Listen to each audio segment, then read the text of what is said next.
It is Sunday, December 27th, 2024, and on this week's edition of Sunday Sofa Time, we're talking about my favorite travel experiences of 2024, and my picks might surprise you.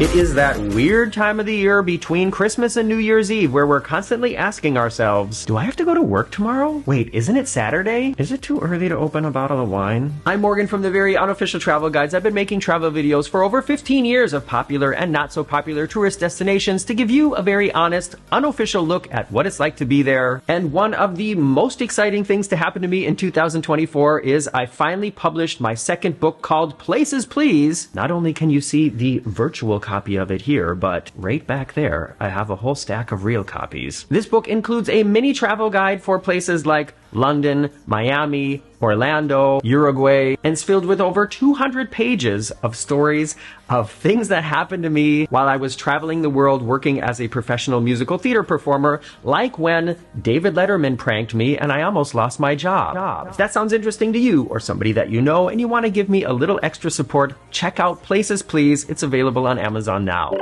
So what we're going to do now is not go through all the videos I uploaded in 2024, but all the trips that I did that happened in 2024. Some of the videos I uploaded this year were from travel that happened last year. Those don't count. And the first trip I did this year actually started in last year because it was a New Year's Eve trip to Walt Disney World in Florida. Of course, Orlando is a very popular destination, and if it wasn't for Disney World, I would never have started making travel videos and created the Very Unofficial Travel Guides altogether. And Marcus and I wanted to do something really special for New Year's Eve this year, or last year, so we decided, let's go to Disney World. And honestly, it turned out to be kind of disappointing. Of course, we had a good time going to the parks after New Year's Eve, but on New Year's Eve, we waited too long, the parks were sold out, we ended up hanging out at our hotel, the Coronado Springs, which is a really nice place to be, but it wasn't really like a huge, fun New Year's Eve party, and in fact, I think we went to bed pretty early. So, lesson learned from that experience, if you want a fun, vibrant New Year's Eve party with lots of energy at Disney World, then go to a park and don't stay at your resort. We will not be doing that again. The next big trip I did this year was my tennis and hiking vacation on the Spanish island of Fuerteventura off the coast of Morocco. I know tennis and hiking are not really two topics that a lot of you here come to the Very Unofficial Travel Guides to watch, but every once in a while I like to remind people that this is a travel channel and not just a cruise channel, although I know people are really interested in cruise information. So my good friend, aka Collie, aka my bodyguard, and I went to the island, hung out on the beach, took some tennis training, did some cool hikes up volcanoes. And honestly, like I said, even though I know a lot of people weren't really interested in that experience, it was one of my favorite trips from last year. And I'm looking forward to doing something very similar in just a couple of months with Collie again. Maybe we'll go to the Rafa Nadal Academy, or maybe we'll go to like Nick Bollettieri in Miami. Stay tuned. And the next trip was something really big for us because it was filled with a lot of first time. So we flew from here to Hawaii, and I've never been to that part of the USA before and never that part of the world before. While we stayed in Waikiki, we went to a luau, really cool, great food, too expensive, wouldn't do it again. We visited the Pearl Harbor Memorial, which was a great way to spend an afternoon. We just happened to be there at the same time as the Spam Jam Street Food Spam Food Fun Fair Festival. That was wild. So much spam. But one of my highlights of the whole year and of the last couple years was this cool little resort we stayed at called the White Sands. The rooms had this really cool retro decoration style. We had a balcony overlooking this small oasis surrounded by the hotel. And even though we boarded a fantastic cruise a couple days after we got there, just staying in this hotel and hanging out there was a highlight for me all together. Surprising, I know. And honestly, when I'm thinking about this, we didn't even go swimming in the ocean once while we were in Hawaii. Oops. It'll still be there when we go back next time. But White Sands Hotel in Waikiki, highlight. From there, we boarded the Brilliance of the Seas, cruised to a couple of the islands before also our first Trans-Pacific cruise over to Vancouver. The Brilliance is a beautiful ship. It's one of the older Royal Caribbean ships, but I really liked the style of the design of the public spaces and especially of the cabin compared to the newer Royal Caribbean ships. It just seems more thought out and a little bit more, I can't think of a better word than like meaty, like there's more stuff in the cabin on the older ships than the newer ships. We went on a ship-sponsored excursion up the volcano and also saw the fantastic Thurston lava tube, which was cool and also a little bit creepy. And another huge highlight for me was the underground tubing experience we did, which is something that a lot of you suggested that we did, which I'm still so thankful for. Sort of a mix of water park experience, fun, swimming, and then also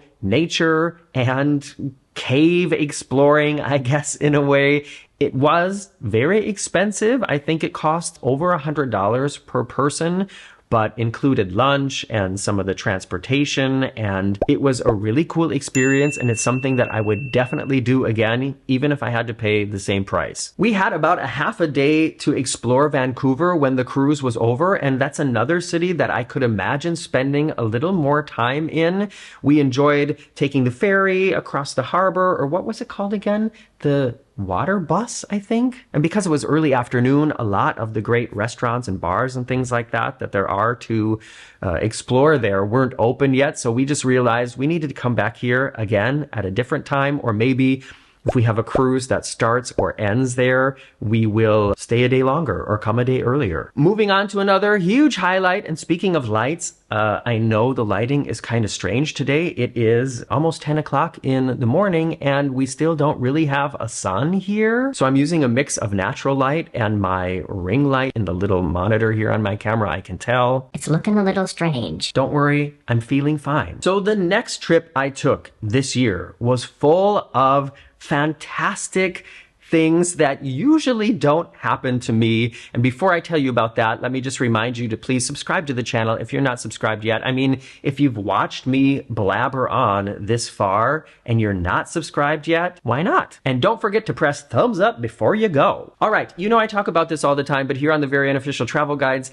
I don't get invited to these press cruises, other great content creators that I enjoy watching, like Tony and Dawn and Sherry and Emma, and there's just so many of them. And many of them get invited by the cruise lines to come and make videos on their ships, and a lot of the costs that they incur are then covered by the cruise lines as a form of marketing. I'm really happy for my friends who get those opportunities, but that doesn't happen to me. All the trips that you see on this channel are usually paid for by the money I make from YouTube AdSense, by the money I make from selling my 2 books that I've written, and from the fantastic people who support me on Patreon and here as channel members on YouTube. But I did get a trip this year where a whole bunch of it was free, and it was because of you. Not all of you, but some specific yous. And that was the Utopia of the Seas cruise. The Utopia of the Seas, of course, the newest ship from Royal Caribbean,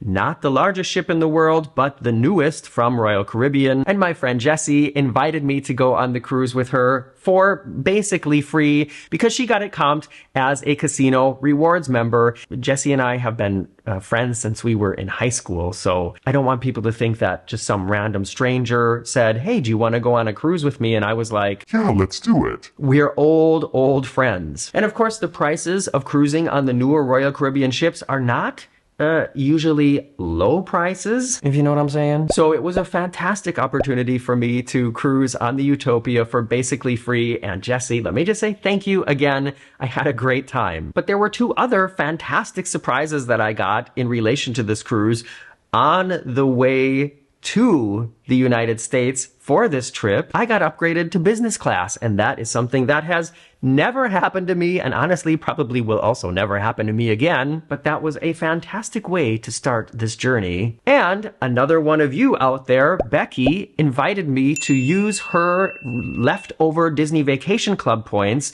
and so Jesse and I got to stay at the fantastic Wilderness Lodge resort in Walt Disney World before the trip. So of course, all together, I have to say this was a highlight just because I was able to do so many fantastic things and I didn't have to pay for it. Does that sound weird? I don't know. Just, sometimes free things are more fun. Do you agree with me? Let me know in the comments. The Utopia is a cool ship. It's not necessarily like the Royal Caribbean ship that I would be super excited to cruise with again.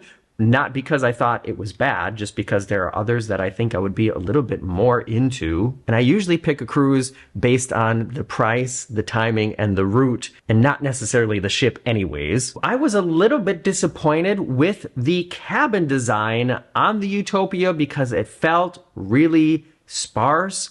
It felt like a budget version of a Royal Caribbean cruise ship cabin, and honestly, it almost didn't even seem finished. So if you want to see more about that, and of course all the things I'm talking about in this wrap-up video, you know where to find the individual videos. They're in my library. Click on the magnifying glass and then type in Utopia of the Seas, and then you'll see all the videos I made about that cruise. And I have to say, one of the big highlights probably of the past couple of years was on the Utopia of the Seas finally getting to visit Coco Cay again. My first visit to Coco Cay is another one of those videos that's like a landmark video on my channel. I feel like if I hadn't done that, I wouldn't be where I am now. And since that last time, what was it, like 13 or 14 years ago, the island has changed a lot. It's been upgraded, and personally, much preferred the old version, but my comparison video of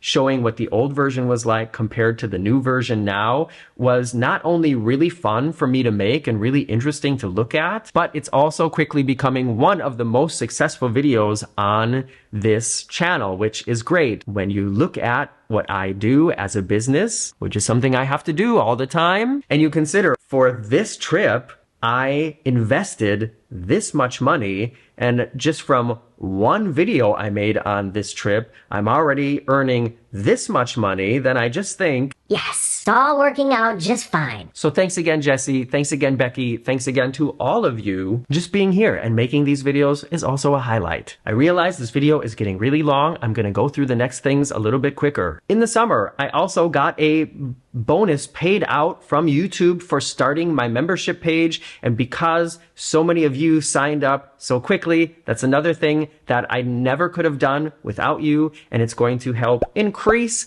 the fun we have here on the Very Unofficial Travel Guide. So thank you again so much to everybody who joined back then, who has joined recently as well. Then in October, Marcus and I went to the Real Oktoberfest down in Munich. I've been there many times. Marcus had never been there before, and we really had a good time, perhaps too good of a time, but definitely a highlight, and I'm glad that some of you were very interested in seeing what the Real Oktoberfest in Munich is like. And I think we're probably gonna go back next year too. The next cruise was another one filled with first time cruising from Los Angeles, first time cruising on the Pacific down to Mexico, and first time in a long time cruising with NCL. So these are the videos that are now going online on the channel. I still have one more to do from our day in Puerto Vallarta, where we got to go on these four-wheelers through the jungle, through waterfalls and things like that. It was a really cool experience, but there were some weird things about it that I'll be telling you about in the video. But so we flew to Los Angeles. The whole thing started with me falling for the very typical rental car scam of, oh, you need this insurance and you need this insurance and you need this update. I guess I should have just been more pushy than the person who was pushing it on me. I travel a lot, but things still happen. We went to the fantastic Halloween events on the Queen Mary and at Knott's Scary Farm. Definitely huge highlight. I would love to go to Knott's Scary Farm again. I would love to do that exact night just the same way we did it over again. As I've mentioned in the recent videos, boarding the Norwegian Bliss was a little bit chaotic in Long Beach, but from the feedback I've been getting from people, that has more to do with the port and less to do with NCL. We paid extra to stay in a club balcony suite, and I've said it over and over again, don't pay extra to stay in a club balcony suite. Well, wait a second. I would say don't pay more than like 100, 150 extra. In my opinion, it is so not worth it, and I can't believe that they're allowed to call this a suite. So staying in a suite on the NCL Bliss, not a highlight, but all the ports we visited were pretty cool. We went to Cabo San Lucas, where we got that really awesome, pretty inexpensive massage right on the beach. We went to Mazatlan, where we got some fantastic food at a very affordable price. And then we went to Puerto Vallarta, where, yeah, the highlight was this ATV four-wheeler tour through the jungle, where we also had some great food. And then we walked around the Zona Romantica, had another margarita and some nachos, 'cause why the heck not? And then when we got back to the ship, for the first time, we witnessed people literally getting left behind. They showed up too late and they got to watch their ship sail away. That is them! Oh my gosh!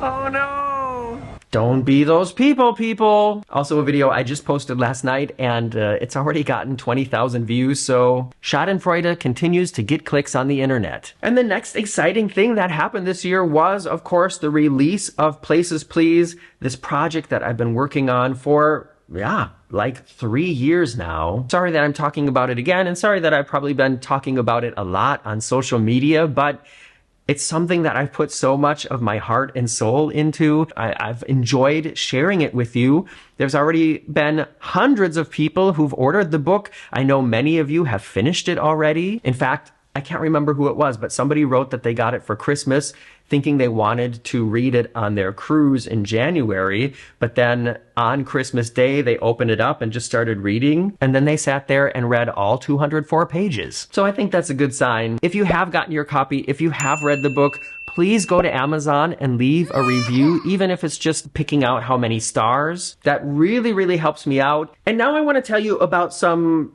speculative plans that I have for next year, and I'm going to do that right after this commercial break. Did you get one?